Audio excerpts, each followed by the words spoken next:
મિત્રો વધારે time waste ના કરીને સીધા ટોપિક ઉપર વાત કરીએ તો આજના વિડીયોમાં આપણે વાતો કરીશું કે ડાયાબિટીસના પેશન્ટ શું ખાઈ શકે છે જેનાથી એમના હેલ્થમાં સારો બેનિફિટ મળે છે। તો ચાલો વિડીયોને શરૂ કરીએ અને જાણી લઈએ કે ડાયાબિટીસના પેશન્ટ માટે કઈ ડાયટ બેસ્ટ છે।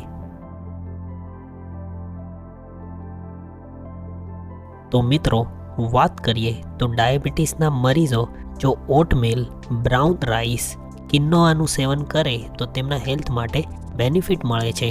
અગર દાળની વાત કરીએ તો મસૂરની દાળ, મગની દાળ, રાજમા, સોયાબીન વગેરેનું સેવન કરી શકે છે। સાથે જ અગર લીલી ભાજીઓની વાત કરીએ તો તેમાં પાલકની ભાજી, મેથીની ભાજી, કારેલા, દૂધી, ભીંડા જેવી ભાજીઓનું સેવન કરે તો એમના હેલ્થમાં ઘણો ફાયદો મળે છે।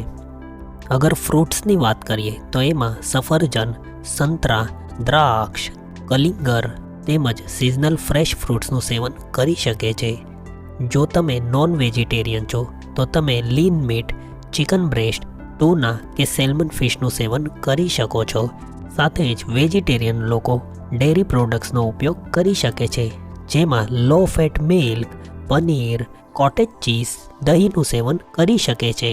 હવે ઇમ્પોર્ટન્ટ વાત, રોજ સવારે મેથી દાણાનું પાણી પીવાથી ડાયાબિટીસને કંટ્રોલ કરી શકાય છે। તેમજ ચિયા સીડ્સનું સેવન પણ તમે કરી શકો છો જે બ્લડ શુગરને કંટ્રોલ કરવામાં મદદ કરે છે। તો મિત્રો આ હતો આજનો વિડીયો ડાયાબિટીસના પેશન્ટો ડાયટમાં શું ખાઈ શકે તેના ઉપર। તો વિડીયો સારો લાગ્યો હોય તો આને લાઈક કરો, શેર કરો। તો મળીએ નેક્સ્ટ વિડીયોમાં। જય હિન્દ।